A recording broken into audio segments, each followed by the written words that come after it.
नमस्कार दोस्तों, आप सभी का स्वागत है मेरे YouTube चैनल में। आज मैं आप लोगों को रमा एकादशी के व्रत कथा सुनाऊंगी। रमा एकादशी 17 अक्टूबर को किया जा रहा है, जो कि कार्तिक माह के कृष्ण पक्ष में आती है। एकादशी तिथि को भगवान विष्णु की कृपा प्राप्ति के लिए एक उत्तम तिथि माना गया है। किसी भी व्रत में कथा का पाठ करना जरूरी माना जाता है, वरना उसका पूर्ण फल नहीं मिलता। ऐसे में एकादशी के दिन भी व्रत कथा का पाठ जरूरी है। तो चलिए हम लोग कथा शुरू करते हैं। एक बार धर्मराज युधिष्ठिर भगवान श्री कृष्ण से कहते हैं कि हे भगवान, मुझे कार्तिक कृष्ण एकादशी की महिमा के बारे में बताइए। तो भगवान श्री कृष्ण युधिष्ठिर को कार्तिक कृष्ण एकादशी यानी रमा एकादशी का महत्व बताते हुए कहा कि इस व्रत को करने से व्यक्ति की जाने अनजाने में किए हुए पाप नष्ट हो जाते हैं।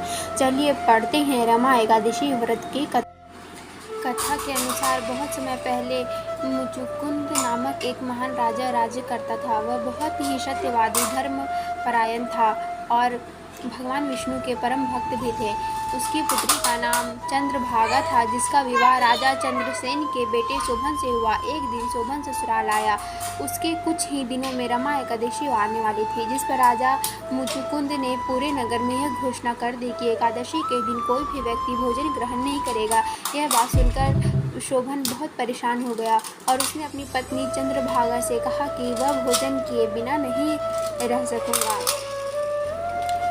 तब चंद्रभागा शोभन से कहती कि इस नगर में केवल मनुष्य ही नहीं बल्कि पशु पक्षी भी एकादशी व्रत धारण करते हैं। ऐसे में अगर आपको भोजन करना है तो नगर से कहीं दूर चले जाइए, अन्यथा आपको व्रत धारण करना होगा।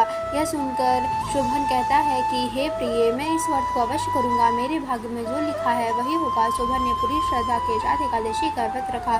दिन बीतने के बाद शोभन को कमजोरी महसूस होने लगी। रात में जागरण के समय उसकी हालत और भी खराब हो गई। सुबह होने से पहले शोभन की मृत्यु हो गई।